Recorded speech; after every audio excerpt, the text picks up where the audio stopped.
How's it going, guys? It's Javi from Weather Swan Drop 1000. Today is January 1st, 2020. As today, we're going to take a look at the severe weather threat in the southeast and the potentially life-threatening ice threat that could occur in the Great Lakes region and currently the Midwest region. So let's take a look. And if you look down towards Oklahoma, towards Texas, around Dallas area, you see a bunch of red lines, and those represent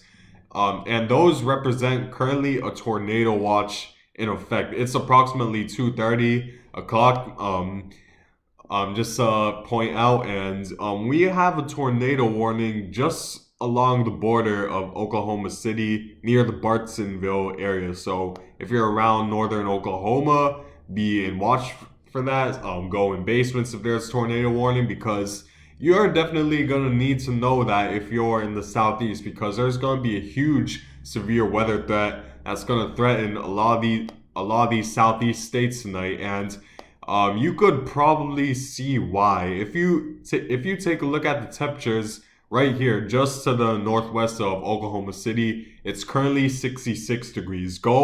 I would say only about 30-40 miles north, it goes down to 39. That's literally a 27-degree difference within a 30-mile radius, which is insane how stark the temperature contrast is. And as a result of that, it creates a lot of instability in this area for a lot of the water vapor that's currently in the warmer temperatures, where the temperatures are borderline 70 degrees in a lot of these areas. A lot of this cold air is gonna force a lot of that water vapor dense air to rise up and then create a lot of these stronger thunder showers and thunderstorms that will create a potentially dangerous severe weather threat for a lot of the southeast going into tonight. And there's a tornado watch for obvious reasons for a lot of these areas, just a lot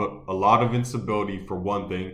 And if we take a look at the water vapor imagery, there's a lot of dry air infiltrating a lot of these thunderstorms. And when there's a lot of dry air just behind an area of thunderstorms or just behind an area of warm air, that usually gets entrained in some of these thunderstorms, and as a result it could create tornadic activity around that area. And that tornadic activity is expected to move more towards the Arkansas, the northern Louisiana, Mississippi, and Texas area later tonight in the form of a squall line that'll form as the cold air begins to get even colder around New Mexico to western Texas region, as the GFS model points out. So this, as of about right now, there definitely is more thunderstorms defined in the radar right now than what the GFS model is currently stating. But the GFS model is at least right around the ballpark to where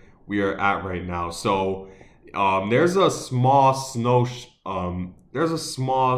clipper system that's currently centered over South Dakota and Nebraska, as you could probably see on the radar, where we still have some snow in South Dakota and Nebraska. And as that moves down, it's going to increase the instability even more for a lot of these thunderstorms to form as a result of the stronger instability that will force a lot of that less dense air that's moisture filled up into the atmosphere at a rapid rate.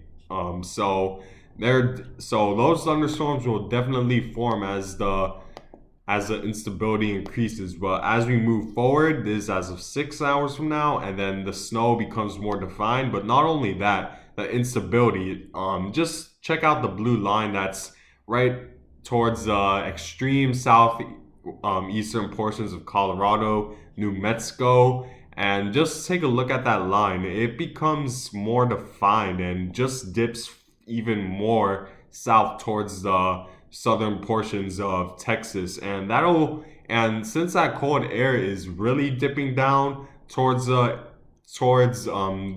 western Texas area, where we're going to see possibly 30-degree temperatures in this region, right next to 70-degree temperatures in this region. That's and where the 70-degree temperatures are holding a lot of moisture, and not only that, the winds are going to come from the south directly from the Gulf of Mexico. So a lot of that south wind will carry a lot of that moisture from the Gulf of Mexico, which is already very warm, and will carry a lot of the warm air from the Gulf of Mexico. As if we take a look at the current water temperature anomaly, the temperatures in the Gulf of Mexico for the most part are warmer than average. So we're going to see warmer than average temperatures in the southeast region. And as that wind goes over that warmer water, we're going to see more water get entrained in that air, which will create a lot of moisture that's just ready to rise up and create a lot of these severe thunder showers. And as that instability increases, we're going to see exactly that, as a squall line will form, as the GFS model is saying, as you see a pretty defining line of thunderstorms right around Oklahoma City, Arkansas. And this is about 18 hours from now. I would say this is right around Friday night, because usually the time frame, the GFS model, is a little bit further than what's actually happening. And the squall line continues to move through Arkansas and the northern portions of Louisiana, as they'll get just pounded by severe thunderstorms with wind gusts up to 70 miles per hour. In some of these thunderstorms, large hail is definitely possible as a result of the stronger than usual updraft in these. And tornadoes are also possible as dry air gets entrained in this, and there's going to be a lot of upper level winds aloft as a result of this cold air getting entrained into the warmer air in the southeast. And I'm gonna show you your risk for the southeast today, and this is for today and for the southeast, like southern Arkansas, portions of Oklahoma, and the northeastern portions of Texas, and the northern portion of Louisiana. You have a moderate threat of severe thunderstorms, in which it's pretty much the second most likely, and moderate chance pretty much means that you're most likely going to get severe thunderstorms in this region. So in those areas, prepare now as if a severe thunderstorm or even a tornado is going to come through your area, because it's certainly not out of the question. And then in other areas, it's going to be enhanced, which means there is still, I would say, a 50% chance of a severe thunderstorm going over your area. So keep in mind in that, and this area includes San Antonio, it includes Houston, it includes Dallas, and it includes an area population of 20 million people. So if you're in an enhanced risk area, definitely keep that in mind. And then there's a slight risk, as there probably won't be as much instability in those regions as, let's say, southern Arkansas or northern Louisiana.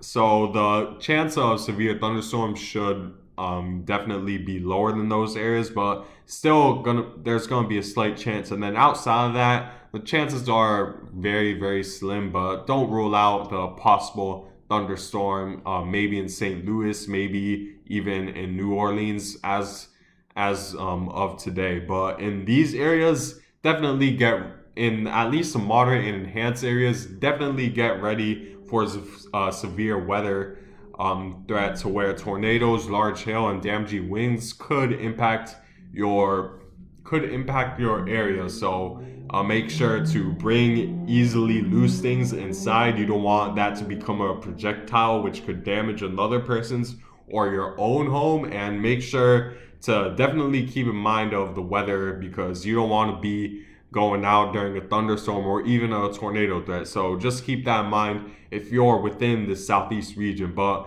as we move forward beyond today into Saturday, the severe weather threat fortunately will begin the weekend, because there's going to be a huge ridge just off the east coast, and that ridge is going to force a lot of that cold air back to its place, which is more up north. Because of this strong ridging, it will force that cold air up north to where it should be. And since that cold air is more up north, there's gonna be less instability for this cold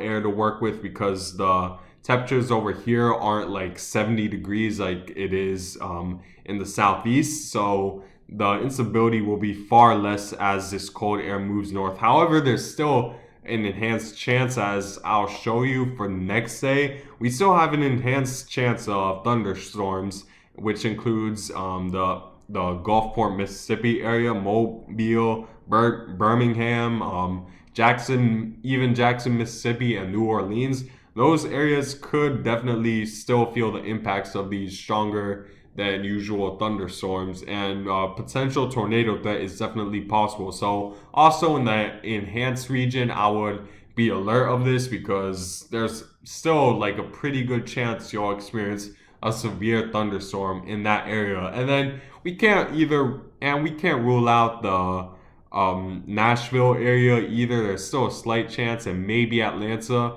and also the marginal region might have a slight chance of thunderstorms, but it is less likely since these areas won't encounter as much instability as, let's say, the deep south. So yeah, basically keep that in mind, but I wouldn't be too worried for severe thunderstorms in those regions. And then the day after tomorrow, going into Sunday, the instability pretty much is almost non-existent when it comes to severe thunderstorms, as a lot of the cold air has already risen up back to its place up in the north, and there won't be that huge of a dip to where that instability will get stronger. And as you can see, the jet stream kind of straightens out. There's less instability, there's less baroclinic influences, and the thunderstorm threat should weaken as we head into Sunday, as there's only a marginal chance around Myrtle Beach, South Wilmington, and Morehead City, and basically around the Outer Banks. So that threat should diminish as we go forward. But for the southeast today, be in high alert for severe thunderstorms. Next, we're going to take a look at the snowfall threat, and as of right now, there's currently a decent amount of snow that's beginning to form just south of the Des Moines area, just south of Omaha, and there's currently a smaller area of snow showers near the Six Falls area. I'm sorry if I pronounced that wrong, but yeah, but you can see that the temperatures are just cold enough to where it'll snow. But you're probably wondering, why is it pink when there's temperatures below freezing in these areas? And unfortunately, it's due to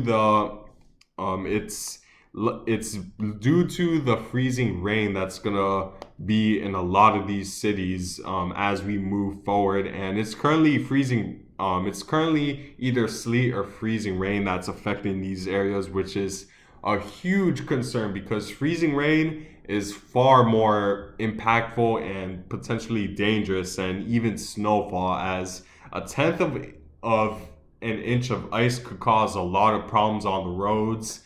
And